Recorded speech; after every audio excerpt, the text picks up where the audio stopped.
Am I audible? Okay.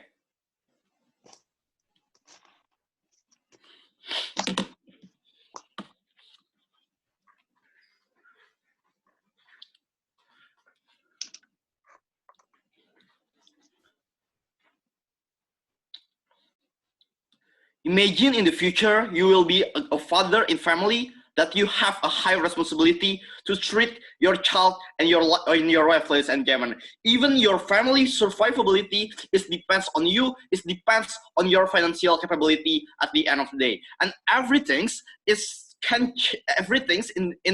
in your life is always that money from begin with, and that's why it's very fundamental, and not only for you but for the ones that you responsible on, ladies and gentlemen. So how the world under OG would look like. Number one, rather than encourage our children to pursue their dreams of low employability rate, so we prefer, in order for them to have more certainty and more constant and more certainty and more accessibility, which is a job will have a constant demand. For example, like accountant, financial jobs, and so on and so forth, which always needed by a corporation because it's always seen as a primary need of job from begin with in the industrialization era in the 21st century. And this is a job that we would like to encourage under our side of the house. So going to my case, two things that I would like to explain. Number one, I will explain to you why answer to the low employability job is bad for the low social economic persons. And number two, why it is justified for our parents discourage our children to do that, ladies and gentlemen. So going to first state about how it is dangerous.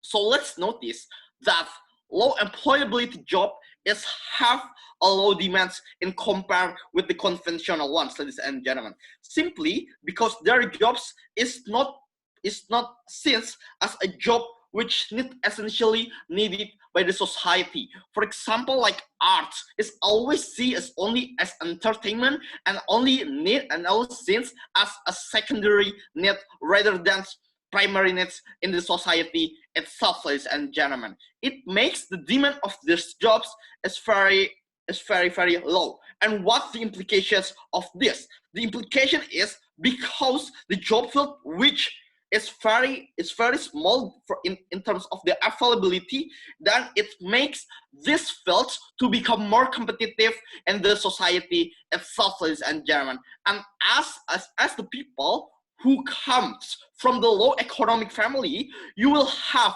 a little amount of resources to compete at the end of the day in the strict competition job field, ladies and gentlemen. In here, you need to compete with a lot of people, including the rich ones itself, ladies and gentlemen, who have more resources and connections to pursuing that. For example, like the ones who have money can get the extra course and so on and so forth. So that's why the accessibility and the capability to pursue that is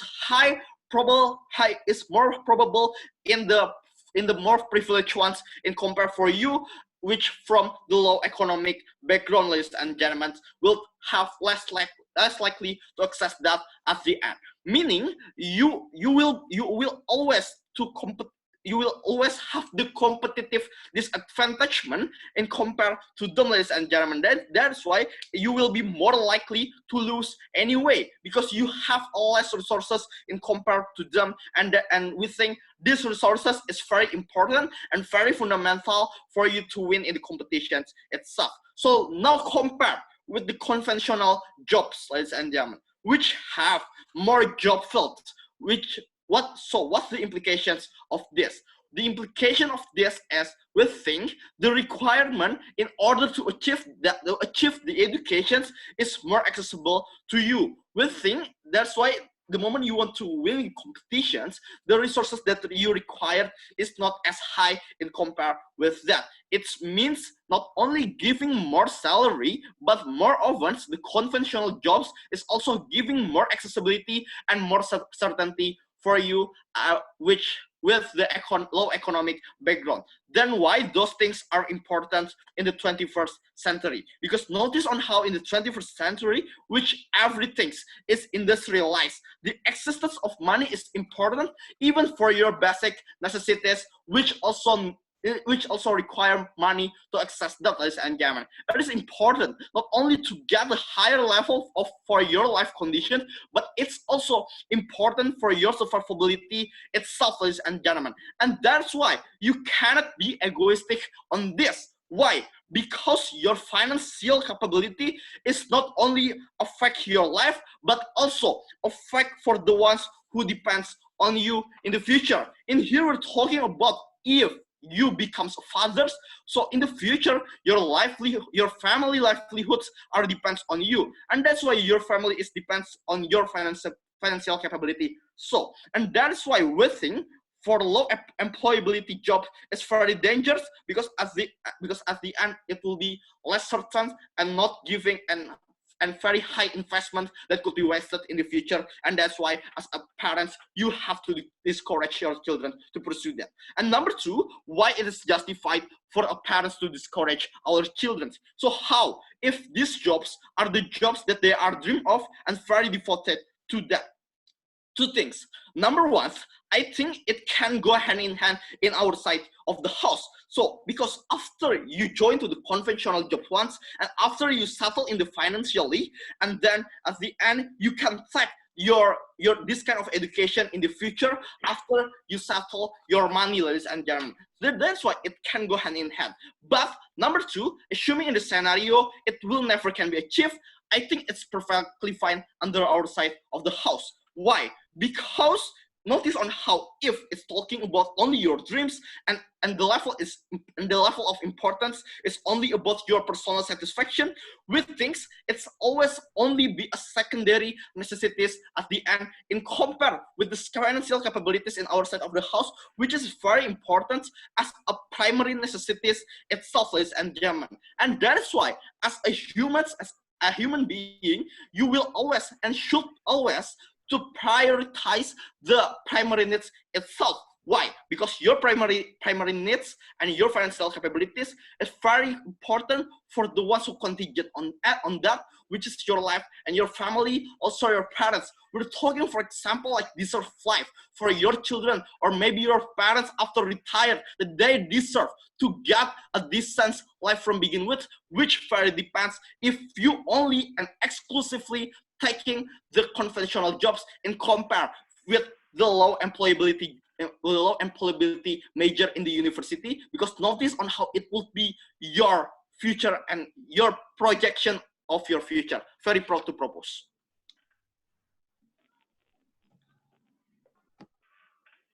Thank you for the speech, Prime Minister. To open the bench, to open opposition bench, welcome Leader of Opposition here.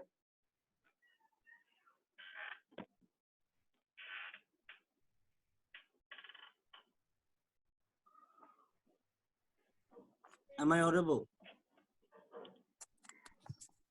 Yes. Can someone please respond? Am I audible? Can you hear me? Yes, we can. All right, all good. Yeah. Okay. Starting in 3, 2, 1. Mr. Speaker, I do not think the world of dreamers, writers, like people who invest a significant amount of time in art and poetry should not be limited to the monopoly of people who are privileged. Why do we think this is a very important principle, and it also has a very important consequential side? Because we believe when you choose to control the thought of a generation based on things that are not significantly important, things such as the human ability and the urge to struggle, to overcome huge odds and to pursue your dreams. These are stories that need to be told not because they're motivational, but these are things that can also be realistically achieved. We believe even when you shoot for the moon, you will land amongst the stars. Meaning when you at least try to take necessary strides, not only do you have a higher chances of actually succeeding, that's one, but two, oftentimes you will have the self-satisfaction that you did try. Why is this argument so much important? It's important because we choose to live in a world where when you're dying 60, living in a like old home, you do not regret every single choice that you have taken leading up to that point. Because when you try to play too safe, you don't play at all. And this is a stigma that we need to significantly fight in lower tier economies. Secondly, we believe it is morally abhorrent to put significant burdens on you. When in the lottery of birth, you do not have an advantage, when you have clearly lost and suffered, in that point in time, we do not think you do, like you do deserve a burden that you have to cater to people. Like you have to cater to people that are more than you. Meaning you're already in the back foot. You're already finding it significantly hard to pay for your own education, to get your parents to pay for your education. But more importantly, you tend to struggle significantly more than every other kid in your neighborhood. Being as underprivileged as you are, we do not think that from the government side it's a fair burden to push on the opposition side, that they need to worry more than every single burden of their own. But second, even if the resource is significantly less, I don't think that gives the government a moral legitimacy to put a like threshold or a glass ceiling on how much somebody can earn. Why do you think that this is realistically abhorrent as well? Because we tend to think that oftentimes when you limit the thought process of how much you can like perceive yourself to be, you tend to harm their self-esteem. Why is this comparative very important? Because understand that these aren't kids like me and you who have the privilege to sit in a Zoom meeting and like chase their passion, their dream, like things that they tend to enjoy to do, right? These are kids that are oftentimes told that you are less than other kids, which is to say, when you open your tiffin box in your school and you realize the quality of food is significantly less than the kids that's sitting behind you, it hurts your thought process. When you get told by your parent that in Christmas you can't have that new CD or that movie or that PlayStation that the other kid is getting, it tends to hurt you mentally. Meaning these are kids that are being taxed for things that they cannot control to begin with. We do not believe in a world where you increase that bar of taxation. Here is why. Because the amount of psychological trauma that a kid has to sustain just to absorb the idea that I have been dealt the lottery of birth and I have lost, that is significantly more to begin with. The point in time you increase the amount of conversations that these parents have to these children, such as don't dream that big, don't take this many risks. But more importantly, even though you have less resources, you should limit your capability to dream and to pursue as well. But secondly, we do believe employability isn't necessarily guaranteed the moment in time that you take big measures. What do we mean by that? Meaning, irrespective of which form of like social science or arts that you study in, we believe in the 21st century, where the like third wave of industrialization has already happened.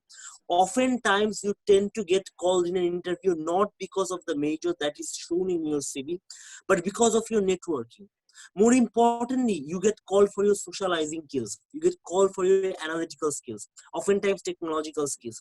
These are key skills that are not like necessarily mutually exclusive to their side of the world. What do I mean by this? Me being a BBA student, like me getting a degree from a good university, did not necessarily like ensure a job for me. I still had to put myself out there and get significant amount of training. I would have done the same thing to pursue a job like my other friend who actually did study arts and everything, right? So this kid and me are going through the exact, like more or less the same process. Now let's talk about a significant comparative edge that is assumed by the government side that might exist in the status quo. We still believe that this is a trade-off that we are willing to take. Here's why. Because in our world, the choice that we have is not limited. The choices that we are being dealt are not manufactured. Why do we believe that autonomy is this much important even when we're willing to take the consequential trade-off of you probably limiting your like resources margin? We believe it's necessary because your will to enjoy your life significantly increases the moment in time you take charge. What do I mean? What we mean is we live in a world where eventually the reality is going to hit either way. But in a world where you appreciate your dream, your net happiness significantly increases. Meaning compared to their world, this is a kid that doesn't have any like flashy resources that every other kid in the ghetto or like the city have and everything. He doesn't have access to significant opportunities of this can be co-curricular activities, this can be scholarship opportunities that other kids have access to. But this is one kid that he's at least not limiting his ability to dream. This is one kid that believes if he keeps on trying hard enough, even if he does not succeed, he will have the satisfaction of trying. But more importantly, he'll have the satisfaction of his family backing him up. Which is to say, that oftentimes in a world where a lot of people graduating, majority of the people graduating from like big universities and all, doesn't necessarily get offered a job immediately. Oftentimes to pursue these jobs, they tend to attach things such as like real life experiences and how many people that you have dealt with, networking and everything, and a lot of caveats. Meaning in a world where the changes are very much mitigated, we believe that it is morally abhorrent for you to put these chips on the shoulder of a child that is already underprivileged to begin with. Proud to live in a world of dreamers, proud to take the trade-off where you stand up to your parent and say, yeah, even though I have probably not been dealt the best like cards and probably like getting from a stacked deck, I will still pursue the things that makes me happy right now. Thank you.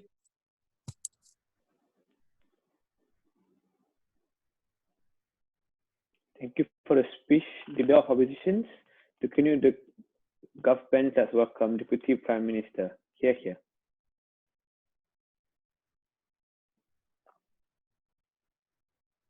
Okay, this is audible, right?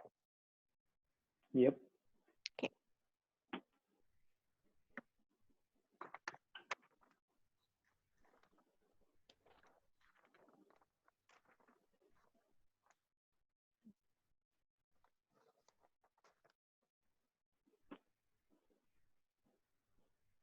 I wish the world is as beautiful as what the leader of opposition has portrayed to you, right? That he said when you reach for the moon, you will land in the stars.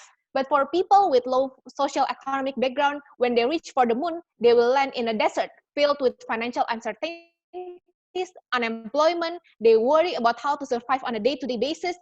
And this is why they need to be realistic in their arguments, and they have the burden to prove why automatically when I pursue the major of my dreams, I will automatically feel the happiness in amidst these financial uncertainties and incapabilities to survive on my daily basis and even afford my food at the end of food for my families at the end of the day, right? This is something they need to defend on their world, right? Because they want to defend to you a world where everything is beautiful. But let's see about the characterization of people from low socioeconomic background. Mostly they are blue collar workers with or mostly they are hard laborers. It's very hierarchical and bureaucratical, and it's a very there is a very low opportunity for them to get an increase in wage, for example. These are the things that they have to they have to face in a daily basis, that they have very small financial reserve at the end of the day in order for them to survive and to even to thrive to fulfill their daily needs from the very first place. This is the characterization of low social economic background that you have to emphasize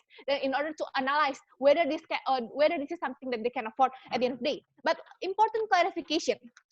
This is about choosing our majors, not eliminating completely access to writing, art, self-expression at the end of the day, right? This is to say, this is to negate all of the arguments coming from opening opposition that they concern about privilege, hegemony, and all that, right? Because this is not something that we are going to stop completely writing. We're just simply not pursuing that as our major economic, as our major occupation, for example. These are the things that you have to pursue. Because the motion talks about choosing our majors. This means that what kind of investment that you want to throw in for your future, what kind of specific specialization that you want to have in your skill, in your CV, for example, in order for you to get employed at the end of the day. These are the things that you have to defend on their work. But I'm going to talk about employability. I'm going to talk about two things in my speech. First, about employability, why is it very important? And second, about happiness. Is it something that's really binary, exclusive on their side of the house, right?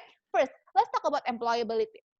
Because on Adit has explained to you the reason, there are structural reasons on why in this low demanded jobs we always have the lower hand in order for us to compete with the rich more privileged ones, right? Because we are talking about jobs that are inherently requires a lot of sophisticated skills, for example, on how that an arts you need expensive canvas, expensive brushes for example, that these are only accessible to people who have this kind of financial superior financial capacity at the end of the day. These are the things that people with low socioeconomic background face at the end of the day, right? That in order for them to survive and get the competition, for example, these are the things that always put them in inferior place. But let's talk about soft skill. Let's talk about the importance of majors. Why is it very important for choosing the right majors that can guarantee our survivability, right? Because Adit has explained to you about the context of capitalism, on the uncertainty on the global economy, and why is it very important to have reserve in order for us to survive on our daily basis. That we have seen the global pandemic in coronavirus, for example, that has really disrupted the supply chain, for example, that has increased the prices. This kind of uncertainties is the ones that you have to defend on why this is something that's okay if we'll pursue dreams with low employability, low certainty in order for us to survive in this context from the very first place.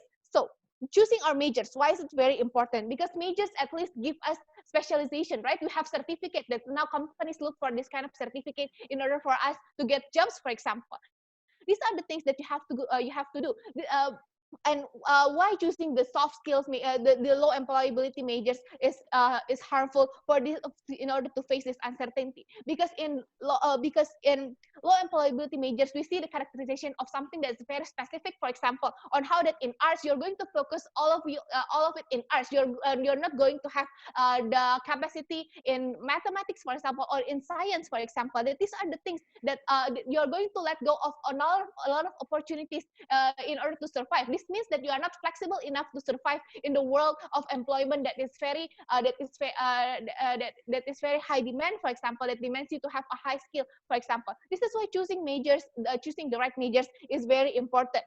Opposition tries to argue that they are going to we can survive because we have the soft skills of networking and whatnot, right? We say this is never enough in order to survive, because we have to have a specialized skill in order for us to get a job with a high wage, for example, with a constant income, for example. These are the things that are non-existent in the opposition side of the house, which is why we say that under employability and uncertainty, with in order for us to survive in this uncertain world, we won in this clash, right? But let's talk about the second, about happiness.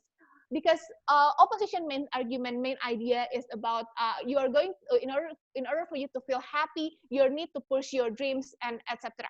We see that this is not going to happen. Instead, it's the otherwise, right? Because the moment that you cannot access the survivability, the moment you cannot survive in the competitive employment world, you're not going to feel happy anyway. Because what does it matter if I can write a good article, a good novel, if I cannot survive in if my father is starving, for example? That these are the simple comparison that they need to defend under their side of the house, right? But let's talk about happiness. Is it really sacrificed under our side?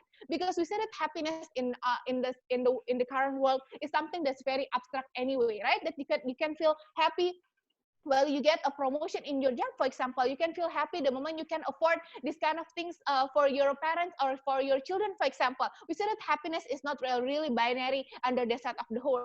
But what happens under our side of the house? We say that happiness will be achieved eventually, right? That the moment you can have the self-fulfillment, that this is something that you can do. The moment you can access new art brushes, the moment you have a high income, for example. We say that these are the things that not eliminating completely the access towards this kind of things is something that's very important, because now that you have access to resources, you can always have access to your hobbies, for example. That is very important for your so-called happiness, right? This is to say that opposition has the burden to prove you why the low employability is something something enough for your survivability, and second, why is it something why is it something that's worth the trade-off from the very beginning. We are proud to propose. Thank you.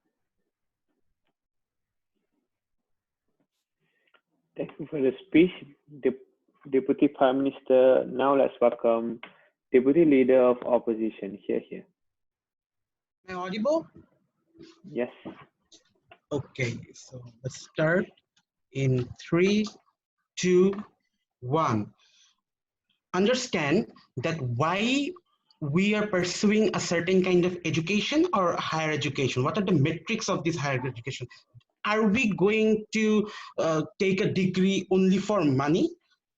Understand that in their world, higher education already costs a lot in whatever manner. So it is an inefficient method of generating high payment to get out of the poverty anyways. Secondly, these kinds of rebuttals from the opening government actually weaken or lighten their argumentation. The integrity and dynamic of the subject should be understood in this very debate, and the core aim or the purpose of education should be understood. The aim of education is not to earn money after completing a degree. The aim of education is to discover and develop each individual's abilities and full moral excellence in order to better serve a society.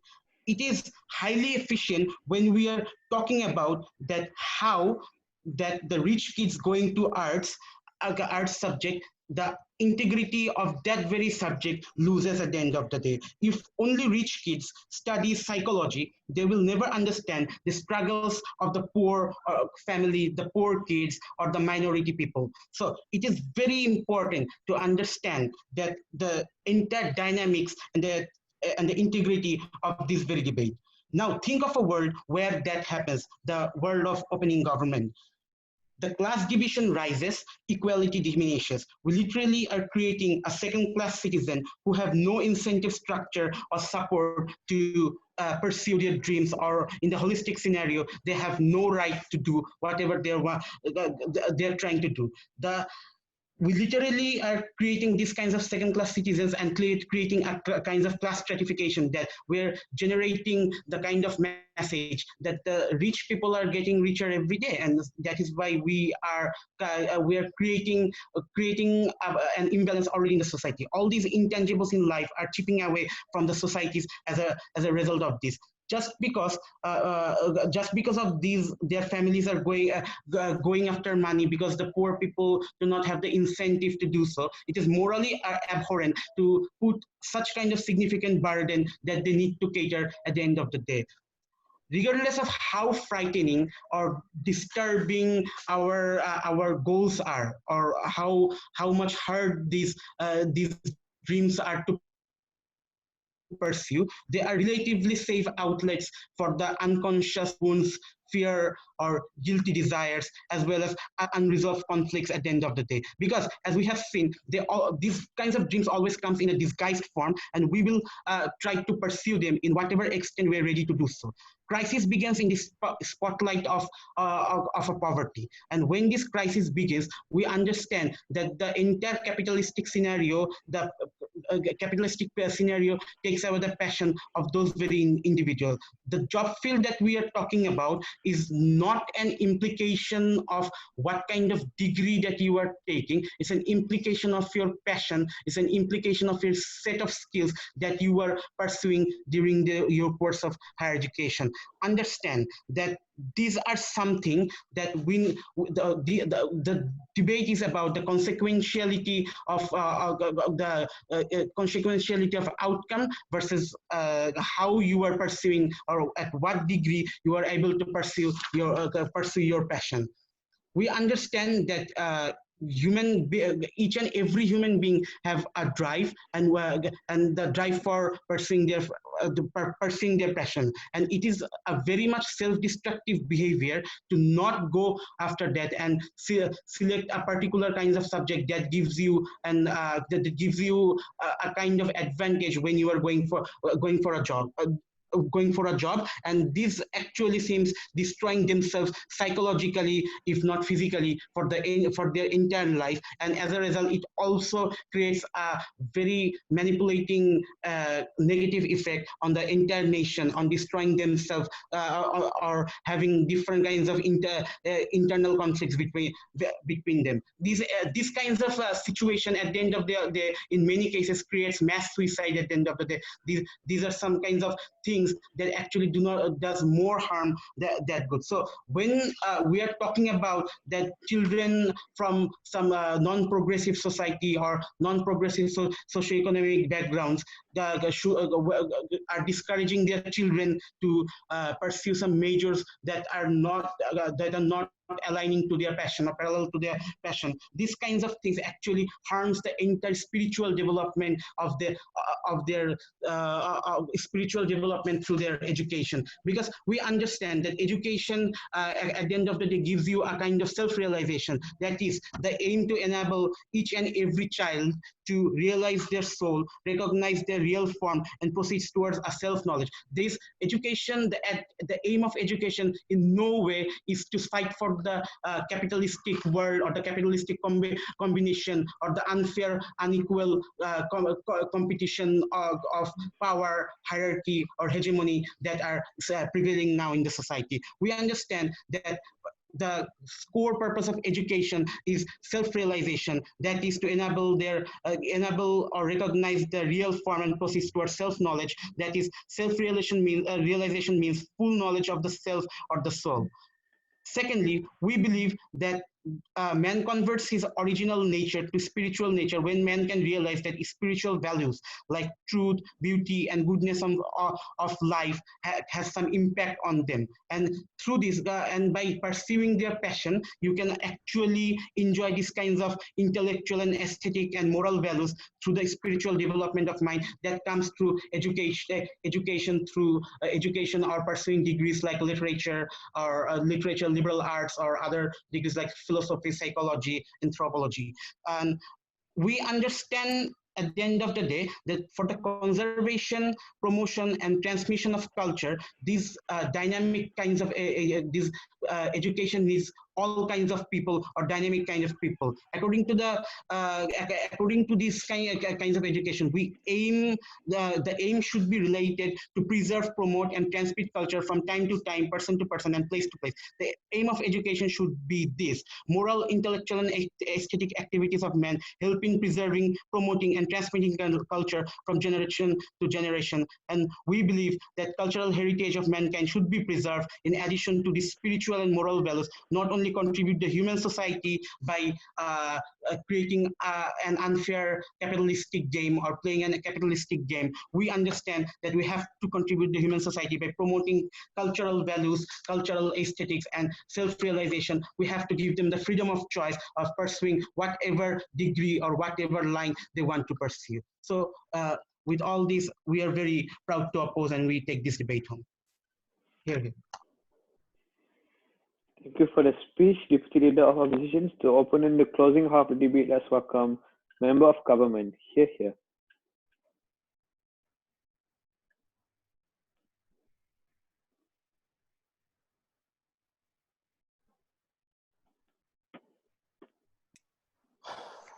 Can everyone hear me?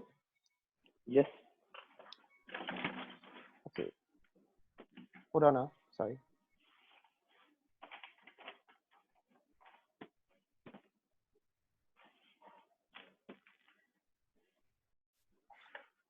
The first thing I want to do is quickly debunk what the opening opposition says about how this is essentially a tax on the poor for being poor. Let's be very clear. Self-actualization as a point is not an a priori good in any debate. What has to be considered, and the reason why opening opposition's contribution has to be considered quite uncomparative in terms of outcomes, is because they don't actually analyze and examine why women or like people from lower socioeconomic backgrounds should be taking a direction that necessarily increases a lot of risk on themselves and their families. So it is unclear why the self-actualization of an individual should be contingent on taking such risks that the family cannot, for example, afford to undertake. But more importantly, it's just unclear to me as to why you have to go to university to be a poet, for example, or to chase your lofty dream of being an artist. You must qualify for the fine arts school and things like that. I don't think the arguments that they were making will necessarily make the completion, because even if we say we concede that maybe you can make some connections like in Juilliard because you want to be an actor and things like that, it is unclear as to how an oversaturated industry of artists or poets will be something that you can overcome and make a name for yourself within, because that's not an argument that the opening opposition made. Not sure if closing opposition is going to make that argument either, but I would suggest that in an oversaturated market, it's just much more difficult to find your niche. It takes an incredible amount of talent and also a lot of networking to achieve that sort of success as an artist, for example, if you want to follow your dreams in the way they tell you about. Therefore, we think that self-actualization in this case is also something that we should examine as a non-rigid concept, i.e., like it is entirely possible for people to re-examine themselves and their needs and what they consider to be important at the time to themselves, and subsequently conceive a different form of self-actualization that is equally meaningful to them. It is unclear as to why these things cannot occur. The second thing that I want to debunk before going into extension material is this a weird suggestion that like somehow the degree doesn't matter to anyone, and that means that that somehow necessarily like just kind of like pushes them, we don't have, or it explains that there's no need for a 21st century, there's no need for a degree in the 21st century. I'm just not sure exactly how this is true, because firstly, employers continue to use university degrees and qualifications as an indicator of what level of mastery of skills you have, and they use those to allocate whatever limited resources and attention towards the candidates that they think might qualify for those jobs. It is unclear as to why this particular form of viewing and evaluating candidates is not going to exist on the world of the opening opposition. Because if you think about it, that's precisely the reason why, right, you get the harms that they talk about in terms of like how people don't get degrees and stuff, don't get jobs and stuff like that. So we would suggest to you that it is false for them to say that like the degree doesn't matter to anyone anymore in the 21st century, because employers clearly care and they use it as an indicator in the job market. But furthermore, we would suggest to you that you cannot say that you can learn these things on the internet and therefore that makes you a credible candidate that will be employed gainfully. Because again, like this is uncomparative to what currently happens in the market, right? Because in the market, now, as I've already explained, the job market already uses the degrees and diplomas as a means of indication of certain skills. So it's just uncomparative. So extension material, why should the priority be to pursue high employability majors? There are two reasons why for this. The first reason is about the stable source of income that they talk about in opening government, but the vertical extension that we're going to talk about is twofold. The first is you have much greater increment trajectory within these jobs, i.e. your salaries are more likely to be increased as the time goes along, because the industries that you are going into that high employability are in fact like growing and expanding right now. So like the science, technology, engineering, math field is expanding rapidly and exponentially, meaning to say that more and more people are wanting to be hired in these particular fields. It also means that there will be management positions that will grow as there would be a need for management personnel to organize and manage like entire groups of people that work underneath them. We think that the second reason why also like the reason why like the source of income is very important is because once you get a foot into the workplace, it means that you are going to be more likely to be a recipient of booming opportunities because you're treated like an asset within that environment. Because no company hires you and it puts you there with the intention of keeping you in that position forever unless you underperform, right? And we will suggest to you that a lot of the times, like these people that want to be like these people that, or like the poor, when poor kids enter to these jobs, it also means that they gain valuable networks, which are important, which I'll talk about later on. But what is the consequences of these on two levels? The first is that in the long term, when you're gainfully employed, or when more people from the lower socioeconomic backgrounds are more employed, it means to say that you get lower crime rates within these places. What does this do? It's very important because like you're not going to be forced into the comparative of doing things like drug dealing or petty crime. And this means to say that you disempower a lot of the predatory crime networks within lower socioeconomic neighborhoods. We think that this is incredibly important for generating the safe environment for generations of children that would have otherwise fought into bad company in the war of the opposition's house. But the second thing that I would suggest to you is that like the long-term impact of this is that you get groomed for further leadership opportunities, and if you perform well, it means that you get higher visibility and representation within the workplace environment, meaning to say that there's significantly more you can do in power to make the workplace a more viable career, a more viable safe space for these people to opt into. We would suggest to you that that also results in a lot of inspiration for younger people, and that's a lot of role modeling effects that we get, and that's something that is a win as well. The conclusion of this reason is this, that we get a high return of investment on these poorer families families that for these poorer families that pump in so much money for the child. It is a gamble to send your child to higher education and send them into like English course, and then they are unable to manage and calculate the risk and then subsequently pay the cost when they actually end up coming out with no job. We think that's something that's harmful, right? So we told you on an individual level why this is good. We also told you why on a communal level this is good. The second reason I want to get into very quickly is this, that major political shifts tend to start with change at the grassroots level. The first reason why this is true is look at Bernie Sanders' campaign, when Hispanic Americans literally spearheaded the grassroots revolution that we currently see. When, like, for example, minorities are richer, they are able to collectively donate greater amounts to politicians and non-governmental organizations, if not politicians, that forward their interests where governments have currently failed to do so because of things like gerrymandering, because of things like political lobbying and things like that. How else is change likely? We think that being able to access the workplace and get the connections within the workplace means to say that you are more likely to open up, burst the echo chamber and burst the bubble for them when they are discussing certain political discussions on an informal level. We think this means to say that you change people's perspectives, you start to be able to change people's perspectives from within the ivory tower, and that's something that's incredibly powerful. The third way this is likely is that becoming part of a movement necessarily helps you, becoming part of a management position, for example, if you're employed, and because you have the chance to perform in that particular position means that you have more business movement networks. A lot of the times, social enterprises that actually help these communities or these lower socioeconomic background families is born because of those business networks, when there are grants that are formed and people want to invest in your social enterprise. So if you choose to go out of this particular line and go and do a social enterprise, that's something that's also a viable option for you to go back to help your family members. So I think that there are major political shifts that can happen, and even if they don't happen, we still get some political changes, and that's still better than nothing. That's the reason why we think we should go with closing government. Thank you for the speech, Member of Government. Now let's welcome Member of Opposition. Here.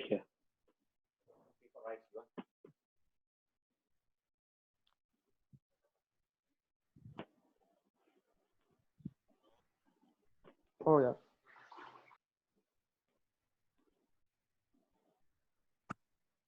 Am I audible? Yes. Thank you. I shall be starting. So firstly, I would like to begin by rebutting some of the points that have been brought up in the course of this debate. And then I shall be moving on to some extensions to the arguments presented in the first half of the debate, as well as some new arguments that we've been thinking of as closing government. So firstly, one of the things that has been very clear throughout this debate is how the government half has been presenting a very reductionist view of what low employability jobs, or what we think to be low employability jobs, actually are. They present it as merely being like painting or music or art, but then like we cannot reduce like these humanities-based jobs that people generally consider to be less profitable as to mere platitudes of being low employability, because like some of these jobs that we need to think of, they come with very important soft skills of critical thinking, and it's not merely esoteric subjects that people follow like in a whim or fancy. They actually bring very meaningful contributions to the world. So firstly, we would like to invite the government to have to revise their reductionist view of what low employability jobs actually are. Secondly, an important point that has been cropping up throughout the debate is how social mobility and workplace mobility and the certainty that comes with jobs that are traditionally considered more easily employable are an important step in helping lift families out of poverty. But we have to think of how, like, usually this is something that comes after only if a student or a person from a low socioeconomic background is able to attain extremely high levels of specialization. And we have to think of how, like, in jobs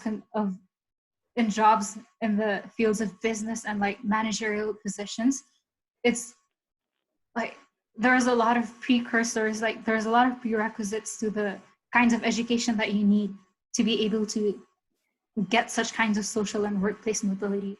So even if the person has to squash their dreams and follow the more safe options, it's not necessarily true that it will be an upstairs ladder from there. And so now I shall be moving on to some of our extensions and other arguments. So firstly, we would like to point, the closing government has thought of the argument in terms of two spheres. One is the practical implications of convincing students from low economic backgrounds to pursue more employable jobs, and the other is the moral implications. Starting off with the moral implication, when we're boxing in students to follow like just jobs that guarantee, just education that guarantee a job, what we're doing is we are alienating them from their agency to conceive their own idea of a good life. The idea of a good life is not necessarily contingent on always making money. And this is something that while the opposition has brought up frequently, we also think of how important it is that by enabling people from low-income backgrounds to pursue jobs in the arts or in sociology and history, we are challenging the cultural hegemony that has been put in place by people of richer backgrounds. It is not the capability of creating culture and creating narratives and discourse should not be limited to people of high income backgrounds. And it's morally wrong to separate these two classes on the basis of their education and their capabilities, because it will only exacerbate the structural inequalities that are already in place, because the power to create culture and what generations will be remembered by will be completely limited to the hands of rich people. So secondly, we also have to think of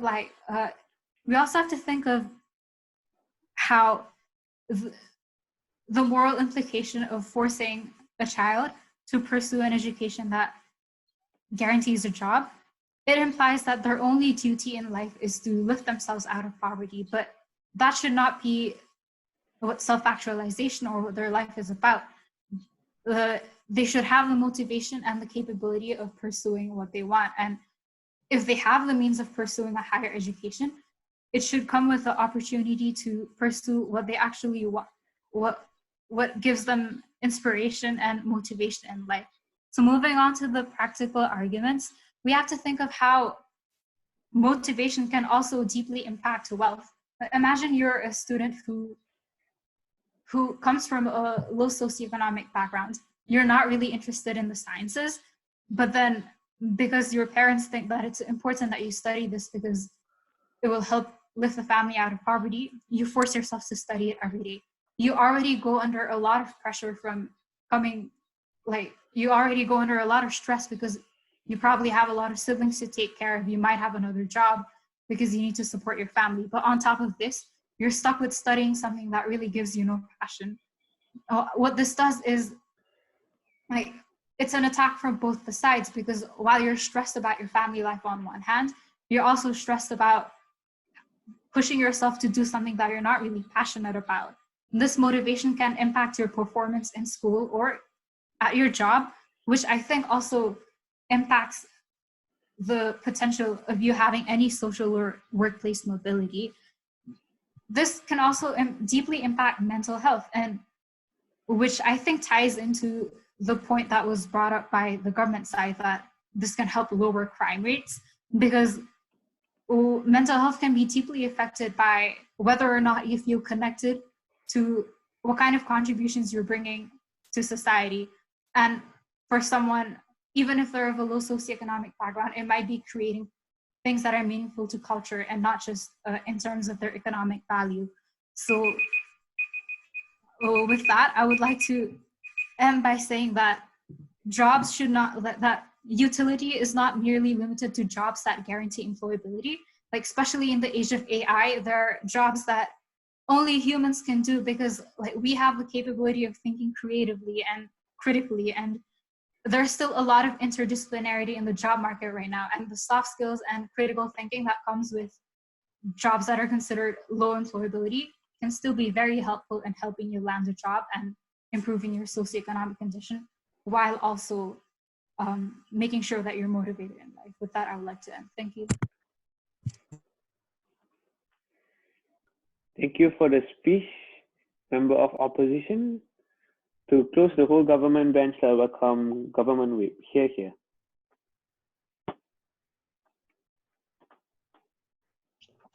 Can everyone hear me? All right, awesome.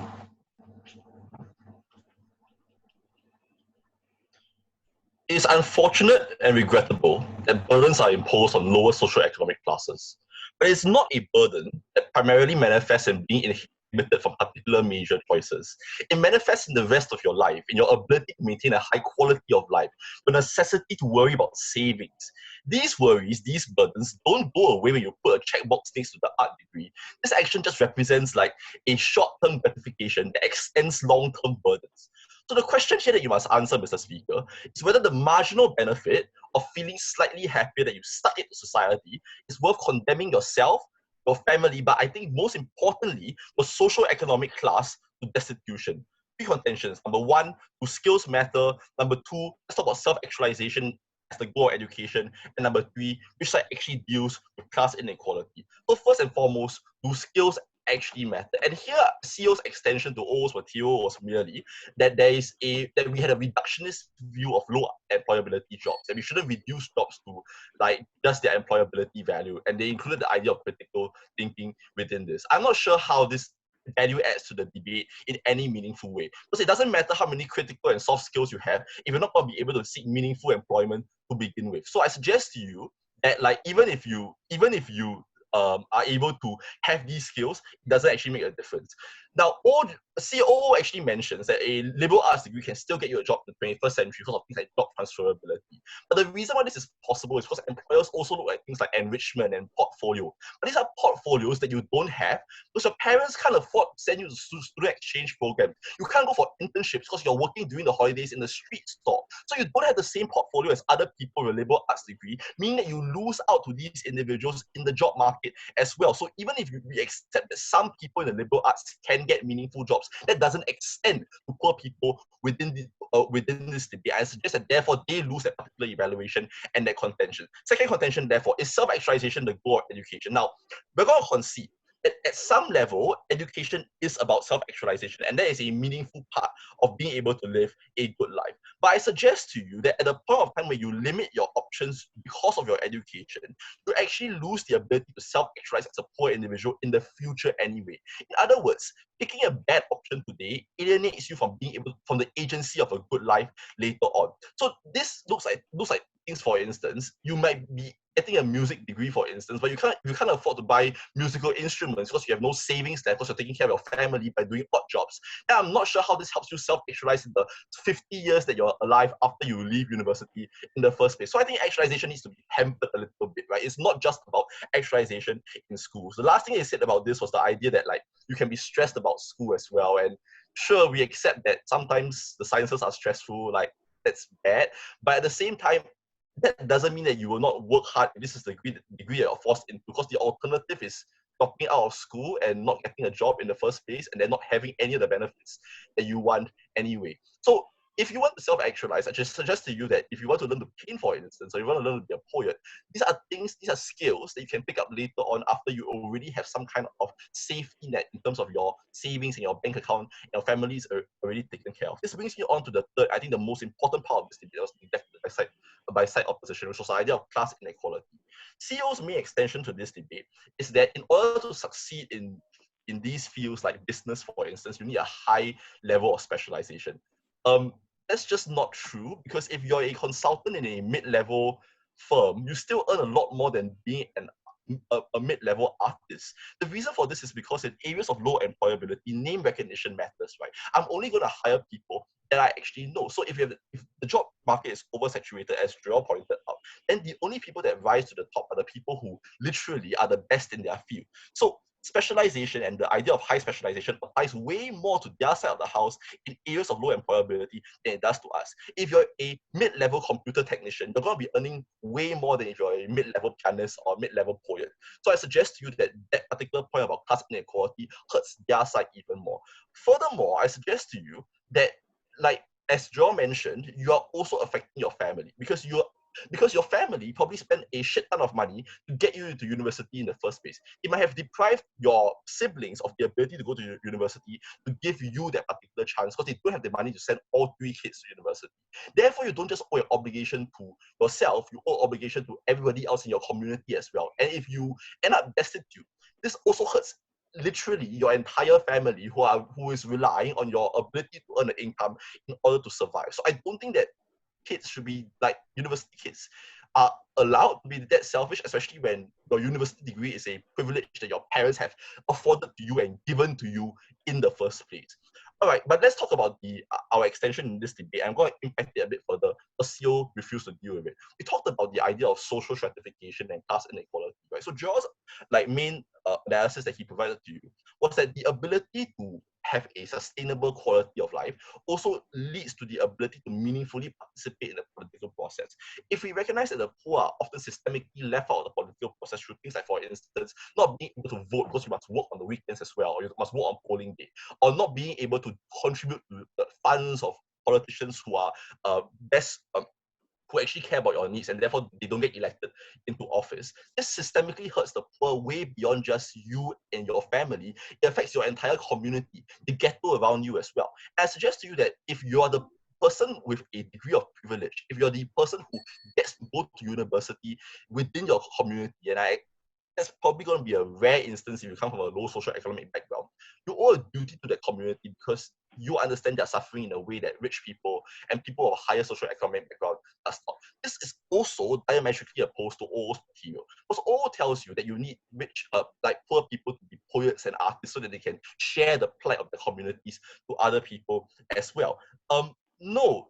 Yeah, sure, like being a poet makes sense if you can get your poetry out to the world. This doesn't happen, and there's no mechanisms that was given to us on the side of opening opening or closing opposition. Instead, I suggest that participating in the political process because you have the funds to do so, because you have the grassroots ability to campaign and volunteer, because you already have the ability to take 3 weeks off work to campaign for your favorite local representative, is the best way to ensure social mobility for not just yourself and your family, but your entire community as a whole. That is why I'm never been proud to stand on closing government.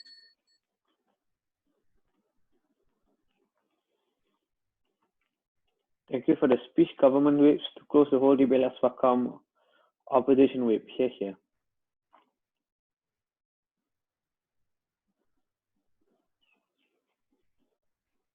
Am I audible? Yes. Oh, nice. Okay, so I start. So first, let me talk a bit about what the opening government says since the beginning of the entire debates, right? So what they provide us with is some points on why is it your family duty to keep doing something that probably would be more employees, and basically they say it's because your family invested in you, and that's what basically closing government repeats. And here we wanted to basically say, so your family raised you as a kid, not for you just to be paying them back all your life and stuff, and you ruining and sacrificing your life. They gave you life and they raised you and they loved you because they were hoping that you can live better than they were living in poverty, that you can actually fulfill your dreams, right? So we think that family should be more supportive in that sense, and that sacrificing one's life for the duty of family is a very weird kind of reason. But even if their point somehow stands, we would really question just like the practicality of whatever they're saying. So basically they're saying that those jobs are more highly employed, but here we want to claim what is highly employed. But statistically you have just more jobs out there, right? But does it mean that you would actually get a job in there just because there are just more jobs out there? No, not necessarily. Because why? First is that our rebuttal is our first rebuttal is just, if you have so many jobs and all Asian parents just start telling their kids to go into science, like you would get overfeeded anyway. Like the job market would get overfeeded. So they've shown us our argument that art markets are overfeeded, but not actually. Art markets and just like social science markets are expanding, especially because university give more scholarships and more grants for research, and artists get more support. We have social media, we have YouTube, so those professions actually get more attention in 21st century. They are considered valuable, while a lot of technical professions are actually eaten by AI nowadays, right? And so we actually don't see why would you claim that as professions are overfilled. We think that in the next generation, especially for the kids that are just going to pursue their major, they actually would have a nice probability of getting a nice job, which is high paid.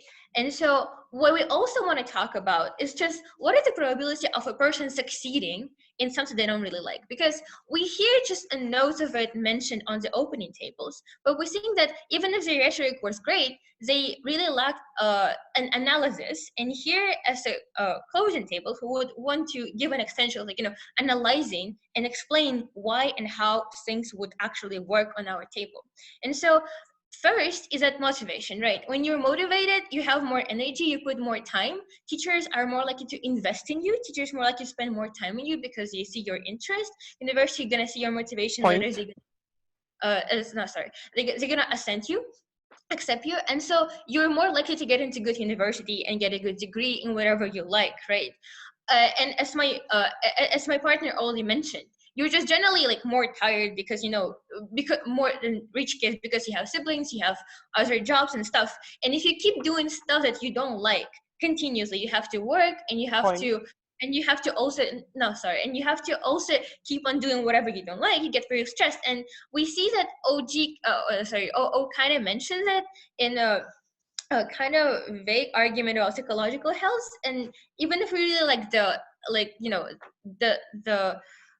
argument, we would really want to explain more how it works. So first, you get really tired of doing constantly whatever you don't like, and you may not actually have a capability of it, because people tend to like whatever they have an intuitive feel for, right? So if I am an artist inside, I understand arts better. I know how to do arts better, so I'm more likely to succeed at art than I'm likely to succeed at science that I don't really understand. So me actually going into art industry and doing something I understand, I can get practice more, would result in me actually getting a nice job, right? And in motivation and time spent. And so basically we think that those were the mechanisms that opening a position kind of lacks, and we provided them here. But also we just want to talk about how jobs today really change, so they become more creative and interdisciplinary, right? So you actually can have kind of mixed degrees, or you can go into a lot of other fields and interact with other people, and the skills that the sociology and humanity and arts provide you are very necessary for those. And we already explained how with a growth of AI, basically the professions that would actually be very, very valuable, especially in future, as professions when you can critically think, are professions that computers cannot yet do, is like arts and sociology. Those are the professions of the future, right? And so we really would want to point out that that people have more flexibility of choosing whatever they want, because the market probably would be flexible enough to accept whatever creative jobs they want to take, right? And they probably would get more support from people. There are just much more art school getting opened right now, right?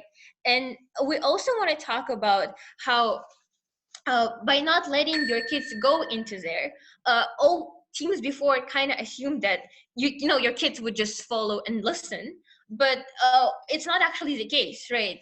And it may just create just much more tension in the families, putting more stress on you, putting more stress on kids not actually succeeding and stuff, right? Or kids running away from home. So those all outcomes that I think government doesn't realize at all, and which are really highly likely, is that stress inside of the families that may get into a very long-term kind of conflict.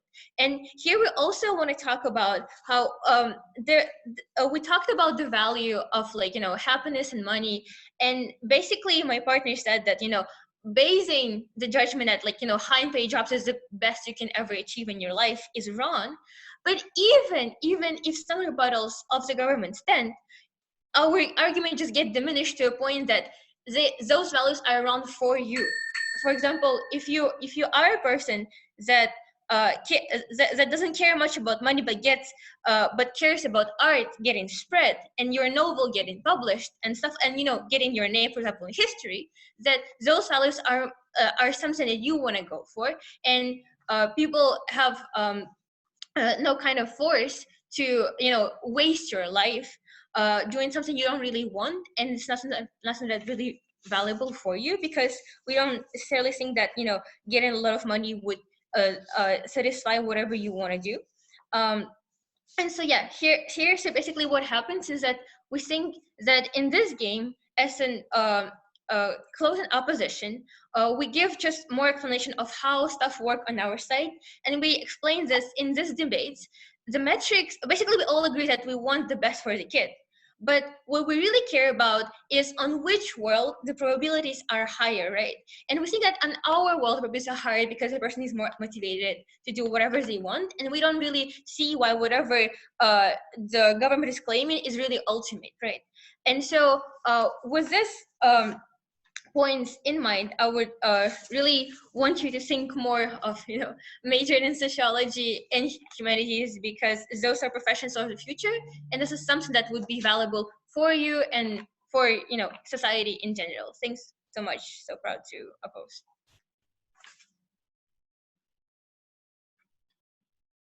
Thank you for the debate. So just give me a few moments to do my own deliberation. I will come back later to give the OA.